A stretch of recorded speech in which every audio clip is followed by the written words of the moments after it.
रेमुणा बालगोपालपुर स्थित B&A packaging कारखाना पक्षर जिलार आहार सोसाइटी 2 लाख टंकार सहायता प्रदान करा जायछि।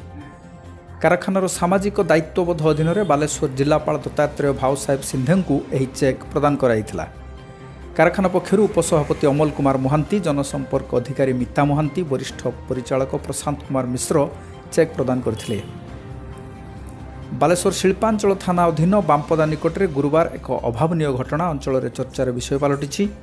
थानाठू मात्र किछि दूर में कुष्ठाश्रम कॉलोनी में रोहुथिबा चंद्रमोहन मुर्मू नामक जड़े व्यक्ति कुनी सिंह नामक जड़े 45 वर्षीय महिला को बांपदा श्मशान में फिंगी देथिबा अभियोग होइछि। खबर पाई सरस्वतीपुर सरपंच कैलाश चंद्र स्वाई थाना को अवगत करने सह ग्रामवासी सहयोग में महिला को अचेत अवस्था उद्धार कर बड़ डाक्तरखाना पठाई। पुलिस घटनार तदंत करुछि।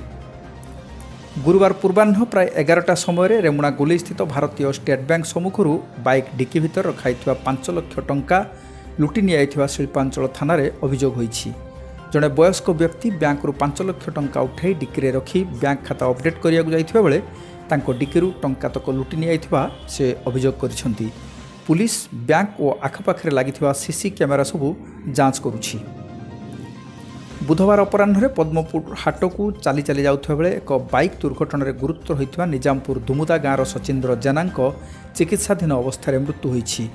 अपराह्न प्राय 4टा समय 19 नंबर जातीय राजपथ में दुमुदा साहुपड़ा मझिरे यह दुर्घटना घटिथिला।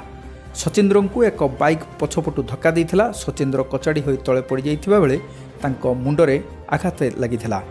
तांको तुरंत बालेश्वर डाक्तरखाना नियाइथिले भी सेठारे तांकर मृत्यु होइथिला। धक्का देइथिबा बाइक चालक जनक गंडरदा पतुका शासन गाँवर बोली स्थानीय लोक कहिसंती।